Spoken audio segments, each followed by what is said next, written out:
کہانیوں اور دیو ملئی حکایات میں سانپ ہمیشہ سے ایک پراسرار اور چلاک کردار کے طور پر پیش کیا جاتا رہا ہے۔ اس داستان میں ایک بادشاہ اور ایک چلاک سانپ کی کہانی بیان کی گئی ہے جو نہ صرف دلچسپ ہے بلکہ اس میں عقل، فہم اور حکمت کے کئی سبق پوشیدہ ہیں۔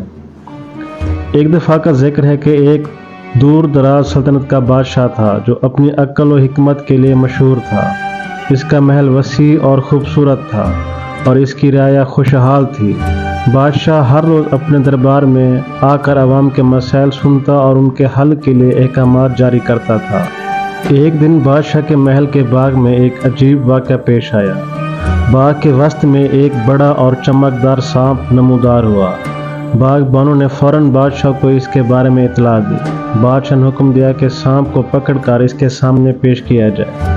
جب سانپ کو بادشاہ کے دربار میں لایا گیا تو اس نے بڑے سکون سے بادشاہ کی طرف دیکھا اور بولا، اے بادشاہ، میں آپ کے باغ میں بلا وجہ نہیں آیا ہوں، میں آپ کی عقل و حکمت کا امتحان لینے آیا ہوں۔ بادشاہ نے مسکرا کر کہا، اچھا تو بتاؤ تمہارا امتحان کیا ہے؟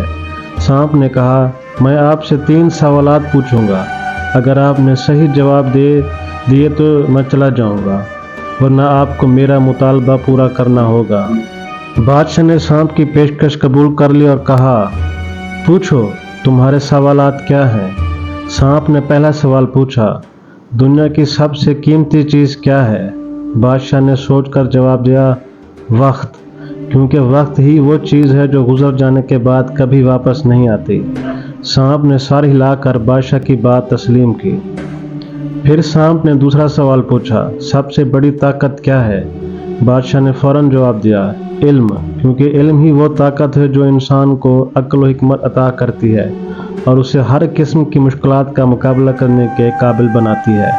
سانپ نے پھر سے بادشاہ کی بات تسلیم کی۔ آخر میں سانپ نے تیسرا اور آخری سوال پوچھا، سب سے بڑا دشمن کون ہے؟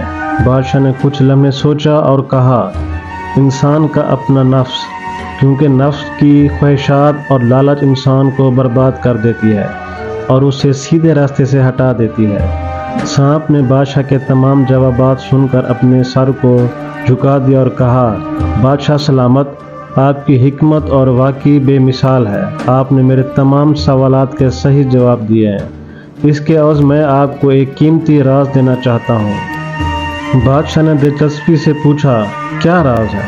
سانپ نے کہا، آپ کے محل کے نیچے ایک خزانہ دفن ہے، اگر آپ اس خزانے کو حاصل کرنا چاہتے ہیں تو آپ کو اپنی عقل و حکمت کا استعمال کرنا ہوگا۔ بادشاہ نے سانپ کی بات سن کر اپنے وزیروں کو حکم دیا کہ وہ محل کے نیچے کھدائی کریں۔ کچھ دنوں کی محنت کے بعد واقعی وہاں سے ایک بڑا خزانہ برآمد ہوا۔ اس خزانے میں سونے، چاندی اور قیمتی جواہرات کے علاوہ کئی نایاب کتابیں بھی تھیں جو قدیم علوم پر مبنی تھیں۔ بادشاہ نے اس خزانے کو اپنی رائے کی بھلائی کے لیے استعمال کیا اور ان نایاب کتابوں سے خود بھی علم حاصل کیا۔ اس نے اپنے لوگوں کو بھی ان علوم کی تعلیم دی جس سے اس کی سلطنت مزید خوشحال اور ترقی یافتہ ہو گئی۔ اس کہانی سے ہمیں یہ سبق ملتا ہے کہ عقل و حکمت دنیا کی سب سے قیمتی دولت ہے۔ علم کی روشنی میں ہی انسان مشکلات کا مقابلہ کر سکتا ہے اور ترقی کی راہ پر گامزن ہو سکتا ہے۔ نفس کی خواہشات اور لالچ سے بچ کر ہی انسان اپنی اصل منزل کو پا سکتا ہے۔ سانپ کی چالاکی اور بادشاہ کی حکمت نے اس کہانی کو نہایت دلچسپ اور سبق آموز بنا دیا ہے۔